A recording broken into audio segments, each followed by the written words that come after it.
Imagine um planeta onde ninguém é homem e ninguém é mulher. Um mundo congelado chamado Getten, que também é conhecido como Planeta Inverno. É para esse planeta que um terráqueo solitário, chamado Genliai, é enviado com uma missão: convencer ao povo desse planeta a fazer parte de uma comunidade galáctica. Hoje nós vamos conversar então sobre esse livro que é A Mão Esquerda da Escuridão, de Ursula K. Le Guin. Uma ficção científica que vai tocar em temas que são muito além de naves espaciais e tecnologia. A Ursula K. Le Guin escreveu esse livro lá em 1969 e nessa época era incomum que personagens negros protagonizassem histórias de ficção científica. Ela decidiu colocar então a informação de que o protagonista dessa história não é uma pessoa branca só lá no terceiro capítulo, quando você já está envolvido com a narrativa. Isso naquele período em que ela escreveu fazia muito sentido para que as pessoas, de certa forma, quebrassem o preconceito ao longo da leitura. Então esse é um livro que quando eu comecei a ler, eu tive uma certa dificuldade. Ela coloca muitos termos, muitas coisas que não estão ainda claras do que são, como se nós estivéssemos enxergando aquela realidade desse novo planeta um pouco embaçada. E conforme nós vamos lendo, nós vamos nos familiarizando com tudo aquilo e a leitura começa a ficar muito mais fluida mesmo. E nós vamos entender junto com o protagonista, que é o Genliai, mais sobre esse planeta que é Getten, o planeta congelado, para onde ele foi enviado com a missão de convencer as pessoas desse planeta a se juntarem a uma comunidade galáctica. Essa comunidade galáctica, chamada Ecumen, ela é uma comunidade inspirada na ONU, mas ela ainda tem uma função menos política. É uma comunidade composta por mais de 80 planetas. Esses planetas são todos habitados por seres humanos e esses humanos se unem em torno da troca de conhecimento, de tecnologia. Cada um tem um aspecto mais avançado que o outro não tem e eles fazem trocas. Até a chegada do Genliai em Getten, o povo desse planeta nem suspeitava da existência de pessoas, de seres humanos em outros planetas. E o Genliai, ele tem uma certa estranheza, uma certa dificuldade de interpretar e se relacionar com as pessoas desse planeta pelo fato de elas não terem gênero. Ali as pessoas são todas andrógenas, elas não têm também sexo biológico. Elas não possuem órgãos reprodutores definidos em todo o tempo. Eles possuem um período chamado Kemer. Nesse período é como se eles entrassem em uma espécie de cio, que é onde eles vão desenvolver a genitália para reprodução e depois eles voltam novamente ao estado andrógeno. Todos eles podem tanto fecundar outro indivíduo como ser fecundado e engravidar. E só quando eles estão nesse período de Kemer que eles têm então o desejo sexual. Para eles, o Genliai, que é uma pessoa que tem os órgãos sexuais definidos a todo tempo, é um pervertido. É como se ele fosse uma pessoa pronta para o ato sexual a todo tempo.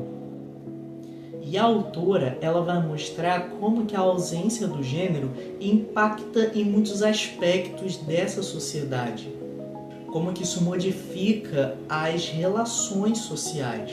E essa dificuldade do Genliai de interpretar aquele mundo e as relações que estão acontecendo, ele como um emissário político, começa a entrar em diversos apuros, porque ele está sempre, digamos que, entendendo o sinal errado. É importante contextualizar que a Úrsula é uma autora estadunidense que publicou esse livro em 1969, em meio ao contexto da Guerra Fria e no ano em que houve a chegada do homem à Lua e o ano também da revolta de Stonewall, que foi uma série de protestos realizadas pela comunidade LGBT nos Estados Unidos. Então eu acredito que ela capte muito bem o espírito do tempo em que ela está vivendo. Ela vai pegar as discussões que estavam em voga na sociedade daquela época e levar para esse planeta distante. A Úrsula nos tira do nosso mundo para discutir certas questões dele num outro mundo que estaria livre de certas amarras do nosso. E apesar da questão sobre gênero e sexualidade ser uma das que mais chama a atenção no livro, ele tem muitas outras. Ele vai falar sobre prisões ilegais, sobre tortura, que era uma coisa que naquele momento acontecia em muitas partes do mundo. Ainda acontecem hoje, mas naquela época, até mesmo aqui no Brasil, estavam acontecendo, na ditadura militar. É um livro que traz um protagonista negro, o que na época em que foi escrito não era comum.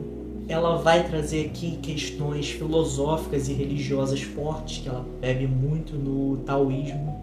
E o que tudo isso vai nos mostrando é que a ficção científica da Ursula K. Le Guin, ela não é tanto sobre armas, naves, tecnologia, mas ela é uma ficção científica humanista. O foco dela é o ser humano, as relações humanas e as grandes questões humanas. A humanidade aqui está sempre no centro da discussão. E eu acredito que vá para além disso. A humanidade aqui é uma proposta. O ser humano aqui é como um fator que está acima das nacionalidades.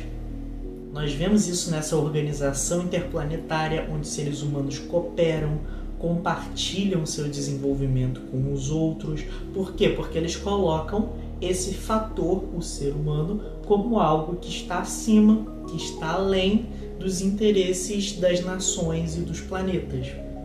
E um dos personagens mais interessantes e para mim o mais querido do livro é o Straven, que é o personagem que representa muito dessa visão humanista. Nós vamos entendendo isso ao longo do livro.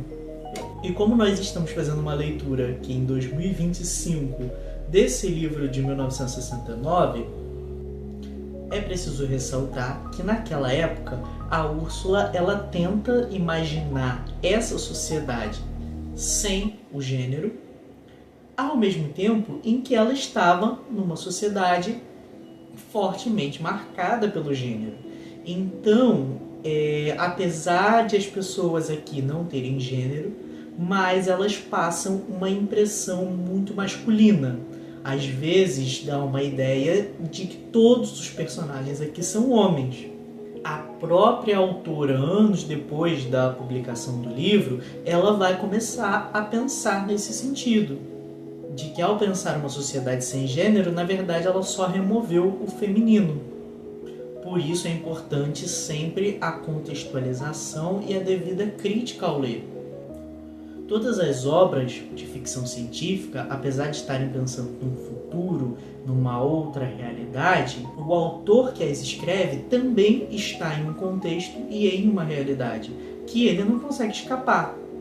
E a Úrsula, por ela ter muita consciência desse fator, ela faz isso com muita maestria, porque ela consegue pegar um número grande de questões da sociedade, de questões políticas e sociais, e levar para esse planeta e fazer com que a gente tenha discussões transformadoras sobre essas questões. Esse é o segundo livro da Ursula K. Le Guin que eu leio.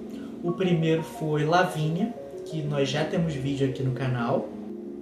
E eu pretendo ler muitos outros porque é impossível, depois dessa leitura, você não ser um pouco modificado, você não pensar um pouco mais. É uma leitura transformadora, que ninguém fica indiferente depois. E uma observação que eu tenho a fazer é que aqui no canal nós temos um vídeo sobre das narrativas verdadeiras, do Luciano de Samosata. Esse livro é considerado a primeira protoficção científica, que foi escrito lá no período do Império Romano.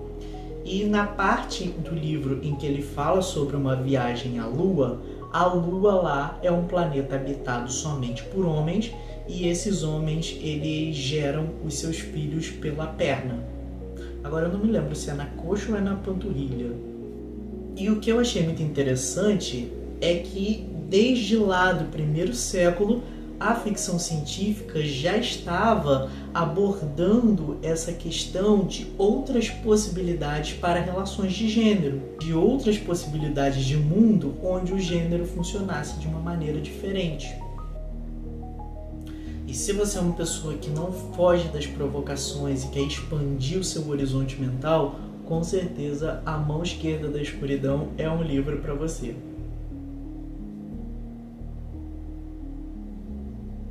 Gostaria de saber mais de vocês, das impressões de vocês sobre o livro, o que vocês acham dessas questões e da forma como ela escreve.